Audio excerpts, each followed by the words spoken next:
आप सभी को शारदीय नवरात्रि की बहुत बहुत शुभकामनाएं। जय माता दी। राधे राधे एवरीवन।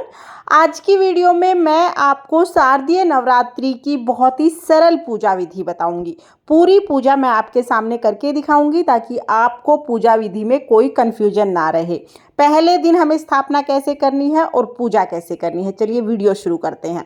सबसे पहले तो नवरात्रि के पहले दिन हम स्नान आदि करने के बाद एक चौकी लगाएंगे। चौकी पर लाल रंग का वस्त्र बिछा लेंगे। उसके बाद चावल का आसन देकर हम माता रानी के स्वरूप को विराजमान करेंगे। माता रानी की फोटो या मूर्ति जो भी आपके पास है उनको विराजमान कर दीजिएगा। उसके बाद फिर हम जवारे बोएंगे। शारदीय नवरात्रि में जवारे बोना बहुत शुभ माना जाता है, तो जवारे आप हो सके तो ज़रूर बोइएगा। जवारे बोने के लिए आप मिट्टी का कुंडा ले सकते हैं या कोई प्लेट थाली वगैरह ले सकते हैं। उसमें मिट्टी भर लेंगे, थोड़े जौ हम उसमें डाल देंगे। जो पात्र हमने लिया है उस पर कलावा बांधेंगे और तिलक कर देंगे। इस तरह हम जवारे बोते हैं।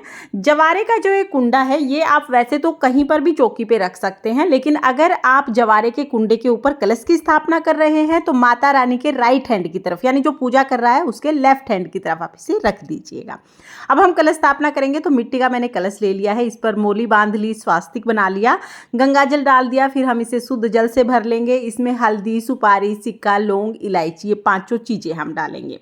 आपके पास मिट्टी का कलश नहीं है तो आप तांबे पीतल का लोटा भी ले सकते हैं। अब इसमें हम आम के पत्ते लगा देंगे। तो आम के पत्तों पर तिलक करके हम आम के पत्ते इसमें सजा देंगे। 5, 7, 9 पत्ते आप ले सकते हैं।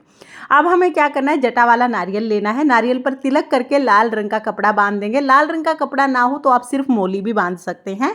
इस तरह से नारियल तैयार करके हम नारियल को कलश के ऊपर रखेंगे। कलश पे हम एक ढक्कन रखेंगे, उसमें चावल भर लेंगे और इसके ऊपर हम जो नारियल हमने तैयार किया था वो रख देंगे। नारियल हमें इस तरह से रखना है कि नारियल का मुख जो पूजा कर रहा है उसकी तरफ होना चाहिए, यानी साधक की तरफ होना चाहिए। अब इस कलश को उठा के हम जो जवारे हमने बोए थे वहां पर स्थापित कर देंगे। तो यहाँ पर हमारे कलश की स्थापना हो गई है। उसके बाद गणेश जी को विराजमान करेंगे। इस तरह से पहले दिन हमें स्थापना करनी है। आप चाहें तो आप नवग्रह की स्थापना भी कर सकते हैं या बिना नवग्रह की स्थापना किए भी आप पूजा कर सकते हैं। अब हम पूजा शुरू कर देंगे। तो सबसे पहले हम देसी घी का दीपक जलाएंगे। आप चाहें तो आप अखंड दीपक भी जला सकते हैं या आप सिंपल साधारण दीपक जला सकते हैं। तो यहाँ पर मैं देसी घी का सिंपल दीपक जला लूँगी। दीपक जलाने के बाद हम संकल्प करेंगे, हे माता रानी, आज से 9 दिन तक मैं आपकी व्रत पूजा कर रही हूँ। आप मेरे घर में निवास करें और अगर कोई गलती रह जाती है तो मुझे क्षमा करें और मेरी मनोकामनाओं को पूर्ण करें। ऐसा संकल्प करने के बाद हम जल के छींटे लगाकर भाव रूप में सभी को स्नान करा देंगे। आप दुर्वा घास से, फूल से या पत्ते से जल के छींटे लगा सकते हैं। हमने स्नान करा दिया है। इसके बाद हम वस्त्र स्वरूप कलावा समर्पित कर देंगे। गणेश जी को हम जनेऊ चढ़ाएंगे। अगर जनेऊ नहीं है तो कोई बात नहीं, सिर्फ कलावा भी चढ़ा सकते हैं। माता रानी को कलावा समर्पित करेंगे और कलश पर हमने पहले ही कलावा बांध दिया है। उसके बाद सभी को हम रोली से तिलक कर देंगे। तो यहाँ पर गणेश जी को, माता रानी को, कलश को, दिए को, सभी को हम तिलक करेंगे। रोली से, चंदन से तिलक कर दीजिएगा।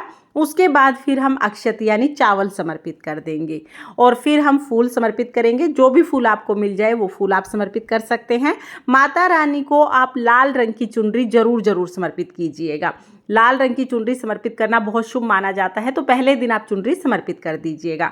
उसके बाद स्थापना वाले दिन हो सके तो मीठा पान आप समर्पित कीजिए। मीठा पान ना हो तो पान के पत्ते पर पताशा, सुपारी, लौंग, इलायची रखकर ये हम पान के रूप में माता को समर्पित कर देते हैं। हम भोग समर्पित करेंगे तो भोग में पताशे का भोग सबसे ज़्यादा शुभ माना जाता है। पताशे का भोग आप पूरे 9 दिन तक माता रानी को जरूर समर्पित करें। पताशे ना मिले तो मिश्री ले सकते हैं।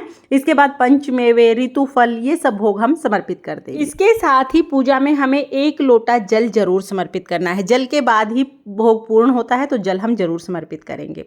आप देखिए, अगर आप दुर्गा सप्तशती का पाठ करते हैं या आप माता रानी की कथा सुनते हैं या कोई और पाठ करते हैं तो पाठ आप इस टाइम पर कर सकते हैं। उसके बाद हमें श्रृंगार चढ़ाना है। तो श्रृंगार आप पूरे 9 दिन में किसी भी दिन चढ़ा सकते हैं। एक दिन हमें श्रृंगार चढ़ाना होता है। अगर पहले दिन श्रृंगार चढ़ा रहे हैं तो ये श्रृंगार 9 दिन तक यहीं पर रखा रहेगा। उसके बाद दक्षिणा चढ़ाएंगे। दक्षिणा भी हमें 9 दिन में एक दिन चढ़ानी होती है, आप किसी दिन भी चढ़ा सकते हैं। अब हमें हवन करना है। नवरात्रि में सुबह के टाइम पर हवन करना जरूरी होता है। गाय के गोबर से बने हुए उपले से आप हवन कर सकते हैं। ये आपको पूजा की दुकान पर, जहाँ पूजा का सामान मिलता है, बहुत आसानी से मिल जाएगा। अगर किसी कारण से आपको उपला नहीं मिलता है तो आप कपूर जलाकर हवन कर सकते हैं। अग्नि में भोग समर्पित करना जरूरी होता है। तो यहाँ पर हमने उपले को जला लिया है। अब इसे चौकी पर ही रखेंगे। पहले मैं कपूर डाल दूंगी ताकि अग्नि अच्छे से प्रज्वलित हो जाए। उसके बाद लौंग का जोड़ा हमें चढ़ाना है। पूरी लौंग होनी चाहिए, फूल के साथ टूटी हुई लौंग नहीं होनी चाहिए। 2 लौंग एक साथ हम चढ़ाएंगे। तो घी में डिप करके लौंग चढ़ा दी है। 2 बार हमें लौंग का जोड़ा चढ़ाना होता है। उसके बाद जो पंचमेवे का भोग चढ़ाया है वो हम अग्नि में समर्पित कर देंगे। जो हमने पताशे का भोग चढ़ाया है वो भी हम अग्नि में समर्पित कर देंगे। भोग जब हम अग्नि में समर्पित करते हैं तो वो सीधा देवताओं को मिलता है, इसलिए नवरात्रि में अग्नि में भोग समर्पित करना बहुत शुभ माना जाता है। सुबह के समय हमें ऐसे ही भोग समर्पित करना है। ये छोटा सा हवन होता है। जो आपने पान का पत्ता चढ़ाया है या जो मीठा पान चढ़ाया है उसका भी हम एक बीड़ा बना लेंगे। तो इस तरह से देखिए इसका बीड़ा बना लेंगे। जो लौंग है वो इसमें हम अटका देंगे तो बिल्कुल बीड़े की तरह बन जाएगा। इसको भी हम हवन में ही समर्पित कर देंगे। तो जो अग्नि हमने जलाई है उसी में हम इस पान को समर्पित कर देंगे। उसके बाद अब थोड़ा सा कपूर और घी डाल दीजिएगा ताकि अग्नि अच्छे से प्रज्वलित हो जाए। इस तरह से हम भोग समर्पित करेंगे यानी हवन कर देंगे। उसके बाद थोड़ा सा जल हाथ में लेके 2 बार हम इस हवन के ऊपर से छिड़क देंगे। तो इस तरह से हवन पूर्ण हो जाएगा। फिर हम धूप दीप दिखाएंगे और बहुत प्रेम पूर्वक माता रानी की आरती करेंगे। पहले गणेश जी की आरती करनी है, उसके बाद हमें माता रानी की आरती करनी है। अगर आपने अखंड दीपक जलाया है तो अलग से एक दीपक जलाकर आप आरती करें, या तो आप कपूर से भी आरती कर सकते हैं, क्योंकि अखंड दीपक को एक बार जलाने के बाद हिलाया नहीं जाता है। मैंने यहाँ पर सिंपल दीपक जलाया है तो इसी दीपक से मैं आरती कर लूँगी। आरती करने के बाद पूजा में रही कमियों के लिए क्षमा याचना करेंगे और अपनी मनोकामनाओं को पूर्ण करने के लिए माता रानी से प्रार्थना करेंगे। अब नवरात्रि के पहले दिन की सुबह की पूजा हो गई है। पूजा के बाद हम जवारे सींच देंगे और जो जल है वो हम सूर्य देवता को अर्घ दे देंगे। इसके बाद हम जो भी भोग प्रसाद हमने चढ़ाया है वो घर के सभी सदस्यों में प्रसाद के रूप में बांट देंगे।